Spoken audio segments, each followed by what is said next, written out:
ఇప్పుడు ఎవరైనా ప్యానిక్ అయ్యారు అనుకో వెంటనే మా పిల్లల మీద అనుడుతున్నా ఎవరైనా ప్యానిక్ అవుతారు. అవునా కాదా?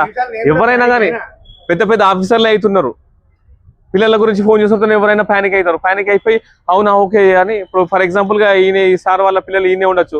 ఇప్పుడు అమెరికాలో ఉన్నారు కానీ లేకుంటే వేరే వేరే స్టేట్లలో ఉన్నప్పుడు వాళ్ళ టైమింగ్ మన టైమింగ్ వేరే ఉంటుంది. ఆ టైంలో మనం ఫోన్ చేసినా వాళ్ళు పడుకొని ఉంటారు కావచ్చు, క్లాసులు ఉంటారో డ్యూటీలలో ఉంటారో లిఫ్ట్ చేయకపోవచ్చు. మీరు ఏమవుతారో అబ్బా నిజమే కావచ్చు అని మీరు అనుకుంటారు.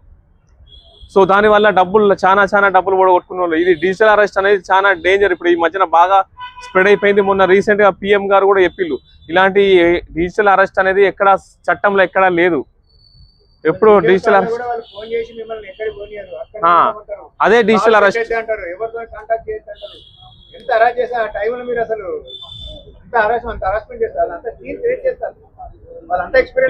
ఇలాంటి చాలా మంది ఉన్నారు. ఈయన తెలివిగా మోసపోలేదు కానీ చాలా మంది భయపడి ప్యానిక్ అయ్యి చాలా మంది లక్షలు ఓడగొట్టుకున్న వాళ్ళు చాలా మంది ఉన్నారు. ప్రతిరోజు రిపోర్ట్ అయితేనే ఉంటాయి. ప్రతిరోజు ఈ సైబర్ నేరాలు ఒక మహమ్మారి చాలా పేటరేగిపోతుంది. దీనికి నివారణ ఏంటిది? మనకు తెలిసి ఉండాలి. ఇప్పుడు ఈసారికి తెలియకపోయినా కొంత అవగాహన అనిపించింది, అరే ఇది తెలివిగా బిహేవ్ చేసిండు అప్పటిదప్పుడు కాబట్టి వచ్చింది. అదే తెలిసి ఉండదు అనుకో ఇట్లా నేరాలు జరుగుతున్నాయి, ఇట్లా డిజిటల్ అరెస్ట్ చేస్తున్నారు, ఇలాంటివి అవుతున్నాయి అని మనకు కొంత అవగాహన ఉన్నది అనుకో ఆటోమేటిక్గా ఏమవుతాం, మనం అలర్ట్ అయిపోతాం. అలర్ట్ అయిపోయి వాని ఫోన్ కట్ చేయడం, లేకుంటే 1930 కాల్ చేయడం, వెంటనే దగ్గరలో ఉన్న పోలీస్ స్టేషన్కి ఫోన్ పోవడము, పోయి సార్కి ఇట్లా నాకు వచ్చిందని చెప్పడము. చెప్తే వెంటనే మేము అలర్ట్ అయి చెప్తాం.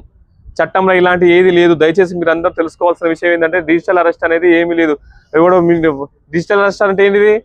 మీకు వీడియో కాల్ చేస్తాడు అట్నే ఉండాలి. మీ పిల్లల్ని ఆడ అరెస్ట్ చేసినాం, వాళ్ళని అరెస్ట్ చేసినాం, మీరు ముగ్గురిని కూడా అరెస్ట్ చేస్తున్నాం, మీరు ఇక్కడనే కదలద్దు, ఈయనే ఉండాలి, ఎవరికి చెప్పద్దు. ఎవరికైనా చెప్పిందంటే అక్కడ మీ అరెస్ట్ చేసి